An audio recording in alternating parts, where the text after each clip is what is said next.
पण आई कधी कधी ना आपल्याच माणसांपासून आपल्याला जपूनही राहायला लागतं. म्हणजे मी सीमा काकू बद्दल बोलते. मला असं वाटतं तू तिच्यापासून जरा जपूनच राहा. काय नीड लागले का तुला पिहू? काही काय बोलतेस तू? मोठ्या काकू आहेत त्या तुझ्या.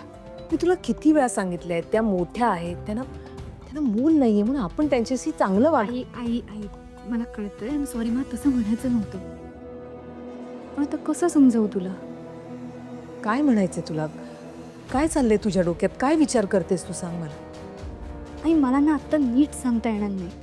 कदाचित तुझा माझ्यावर विश्वासही बसणार नाही, कारण माझ्याकडे तसे प्रूफ नाही आहेत. पण मला ना सीमा काकूचं वागणं जरा डाऊटफुल वाटतं.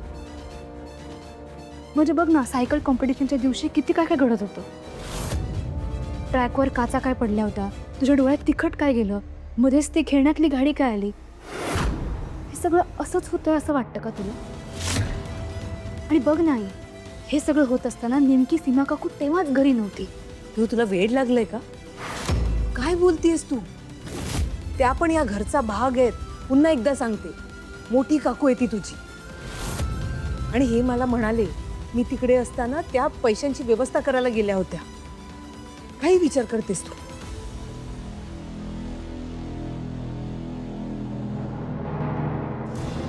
आई तू खरंच खूप बोळी आहेस. तुला असं वाटतंय जशी तू आहेस तसेच बाकी सगळे पण आहेत. पिहू बास. पिहू मला आता खरंच काळजी वाटू लागली आहे तुझी.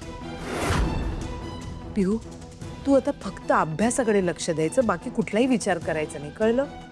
आई मला तुझी काळजी वाटते म्हणून बास. बास पिहू. हे बघ बाळा, मला कळते की तुला माझी काळजी वाटते म्हणून तू बोलते, माझ्या काळजीपोटी बोलते, सगळं कळतंय मला.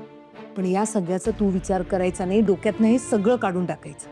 फक्त आणि फक्त अभ्यासाचा विचार करायचा, परीक्षा जवळ येते, कळलं? हो. जा.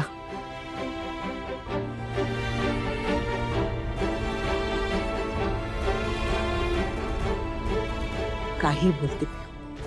मान्य आहे, सीमा वहिनीनं माझा राग येतो, त्यांना मी तेवढी आवडत नाही, पण म्हणून त्या त्या या थराला जाणार नाही. असो, मला क्लासची तयारी करायला हवी.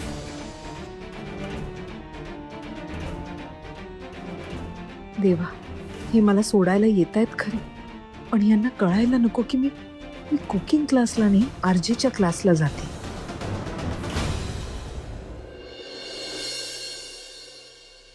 आई तुमचं आता काही खरं नाही. ए, तुझा जन्म अमावास्येला झाला का गो? म्हणजे अगं चांगलं कधी बोलतच आहे तू, नेहमी वाईटच बोलत असतेस. चांगलं बोलायला तसं काहीतरी चांगलं घडायला पण पाहिजे ना आई. नाहीतर ती अनु परत क्लासला जायचं म्हणते. आई भाऊजींनी आपल्या नाही आई, तुमच्या भाऊजींनी तुमच्या नाकावर टिचून अनुला परत परवानगी दिली आहे क्लासला जायची. आता तुमचं काही खरं नाही आई. आई तुम्ही ते म्हणाला होतात ना, ते अगदी खरे आहे. पण भाऊजींचा ऍक्सिडेंट झाल्यापासून खरंच त्यांच्या डोक्यावर काहीतरी परिणाम झालाय. काय काय म्हणालीस? मग काय अहो आई, भाऊजी खरंच किती बदललेत. उठ सूट त्या अनुच्याच बाजूने बोलत असतात. तिच्या विरोधात काही बोलत नाहीत, कोणाचं ऐकून पण घेत नाहीत. तुम्हाला नाही वाटत काय असं? हो हो, मला सुद्धा तसंच वाटतंय ग. आई बघा, नाही म्हणजे आत्ताच काहीतरी करा, वेळ हातातून घालवू नका,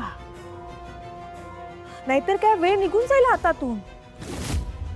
मग ती अनु भाऊजींना स्वतःच्या मुठीत घेईल, मग काय संपलं. घरातलं सगळं तुमचं महत्व संपलं आई. कोणी तुम्हाला मानपान वगैरे काही मिळणार नाही. नाही नाही, मी असं होऊ देणार नाही. काय झालं? काय होऊ देणार नाहीस? अभि इकडे. आम्ही तुझ्याकडेच येतोय. कशाला? कशाला म्हणजे आशीर्वाद घ्यायचे तुझे. हा? हे काय नवीन? खूप महत्वाचं काम करायला चाललोय आणि तुझ्या आशीर्वादाची गरज आहे, कारण त्याशिवाय ते काम पूर्ण होणार नाही. आता काय करू मी? देवाचे आशीर्वाद घेतो आणि देवाचे घेतल्यानंतर देवाने जी आई पाठवली आहे तिचे आशीर्वाद घेतो. नाही ते आशीर्वाद पाय दुखतात माझे. खूप मोठा रे बाळा. तुझं काम नक्कीच होईल बघ. तुला भरपूर पैसे मिळू दे. चल येतो. भाऊजी ते अनुने सायकल वगैरे काय चालवली ते तुझ्या माहेरी कळलं का?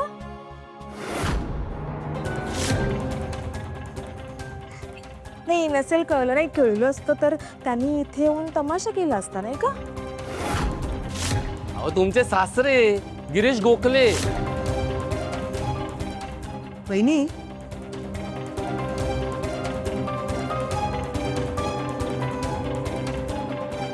माझ्या माहेरच्यांना काय वाटलं असेल नसेल याची काळजी तुम्ही करू नका. आणि राहिला प्रश्न माझा, तर मला परवा नाही. कारण माझा नवरा या घरासाठी किती मेहनत करतो, किती कष्ट घेतो, किती प्रामाणिकपणे काम करतो हे मला चांगलंच माहिती. तुम्ही नका काळजी करू. त्यामुळे यांना कोणाच्याही सर्टिफिकेटची गरज नाही.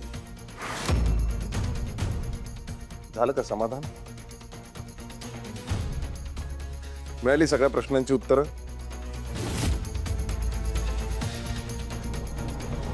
चला काय मला तिला क्लासला सोडायचंय, पुढे मला मीटिंगला जायचंय, उशीर होतोय ना म्हणून विचारलं. चल चल चल चल लवकर. आई येतो का?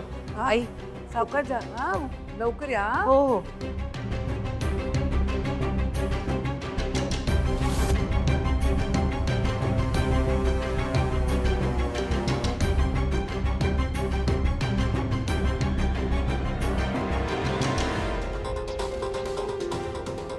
माझं समाधान तर त्याच दिवशी होईल ज्या दिवशी मी तुम्हाला दोघांना पूर्णपणे बर्बाद झालेलं बघेन.